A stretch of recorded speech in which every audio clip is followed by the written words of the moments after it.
আসসালামু আলাইকুম। নবী করিম সাল্লাল্লাহু আলাইহি ওয়াসাল্লামের জামানায় মসজিদে নববীর সাথে আসহাবে সুফফা মিলে একটা জায়গা ছিল। সেখানে সাহাবায়ে কেরামগণ শিক্ষা গ্রহণ করতেন, হাদিস শিখতেন, কোরআনের আয়াত মুখস্থ করতেন।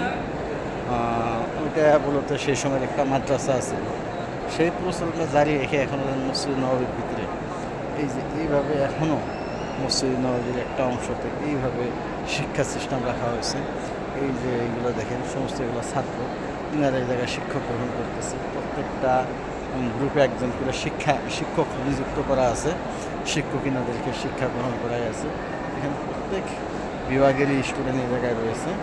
এখানে বাকায়দা এডমিশন নেওয়া লাগে, অফিস আছে শিক্ষা গ্রহণ করার জন্য। এটাই জায়গা নামাজের পরে পরে এরা এখানে নামাজ পড়ে এবং নামাজের পরে পরে এনাদের টাইম টেবিল হিসাবে এনাদেরকে শিক্ষা দেওয়া হয় এবং শিক্ষা গ্রহণ করে। আলহামদুলিল্লাহ, মাশাআল্লাহ, খুবই ভালো লাগলো। সেই প্রচলনটা এখনও ওনারা জারি রাখছে। আর এখানে যেটি ইচ্ছা সেই এডমিশন নিতে পারে, কিন্তু এডমিশন ছাড়া শিক্ষা হবো না, বাকায়দা এডমিশন নেওয়া লাগবে। কেউ উমরা করতে এসে 1 সপ্তাহের জন্য সে শিক্ষা গ্রহণ করতে পারে, স্টুডেন্ট হতে পারে। এবং যে যেভাবে থাকে ওইভাবেই ওনারা এই জায়গাতে শিক্ষা গ্রহণ করে।